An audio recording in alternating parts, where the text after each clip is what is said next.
આ જે રોબોટ છે ને એ એકચ્યુઅલી ફૂડ ડિલિવરી કરે છે. ચાઇનાની ઘણી 4 સ્ટાર 5 સ્ટાર રેસ્ટોરન્ટની અંદર આ જે રોબોટ જે છે એ રિસેપ્શનથી એને ફીડ કરે છે અને ફૂડ જે છે એ ઓટોમેટિક પ્રોગ્રામ હોય છે અને કયા ફ્લોર પર જવાનું હોય છે. લિફ્ટ બી પાઇલોટિંગથી ઓટોમેટિકલી એને કોલ કરેલો જ હોય છે. આ વિડીયોની અંદર હું એક્ઝેક્ટલી તમને બતાવું છું જે આ રોબોટ જે છે એ ફૂડ લઈને રિસેપ્શનમાંથી આ જે 40 માળની બિલ્ડિંગ છે ને એમાં કયા ફ્લોર પર જાય છે ને એ તો હવે રોબોટની સાથે જે જશે એને જ ખ્યાલ આવશે. બટ તમે જોઈ શકો છો કે આ લિફ્ટ છે અને હમણાં લિફ્ટ ઓલરેડી કોલ થયેલી હોય પ્રોગ્રામથી રોબોટની સાથે જશે અને કયા ફ્લોર પર ફૂડ ડિલિવર કરવાનું છે એ ઓટોમેટિકલી જે રીતે લિફ્ટ અહીંયા હમણાં ઓટોમેટિકલી આવશે, ડોર ખુલશે, એ જ રીતે જે પ્રોગ્રામ કરેલી હશે એ જ ફ્લોર પર લિફ્ટ ઊભી રહેશે અને હોટલના રૂમ પર ડિલિવરી આપશે.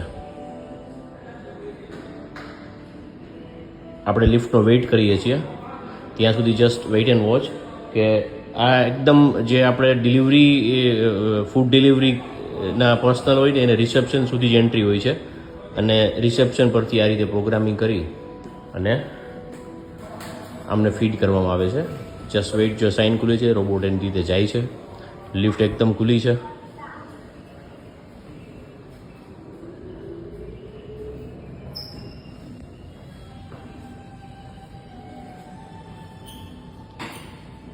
હમણાં રોબોટ અંદર જશે એના ટાઈમ પર.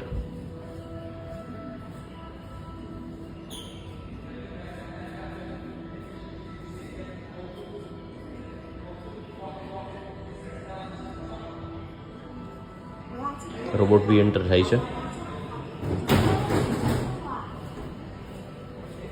ભાઈને ખ્યાલ નહોતો કે ના ટ્રાવેલ કરી શકે. જે લિફ્ટમાં રોબોટ જશે એક જ પર્સન ટ્રાવેલ કરી શકે. સો હાવ it is.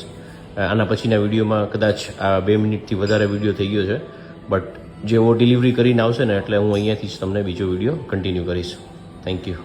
So this is how it actually works. ટેકનોલોજીને કેવી રીતે આ લોકો યુઝ કરે છે ને આ લોકો પાસેથી શીખવા જેવું છે. Implementation is very mandatory. Whatever the thing, knowledge ગમે એટલું હોય, જ્યાં સુધી ઇમ્પ્લિમેન્ટેશન નહીં થાય ને ત્યાં સુધી બધી વાત ખોટી. Thank you.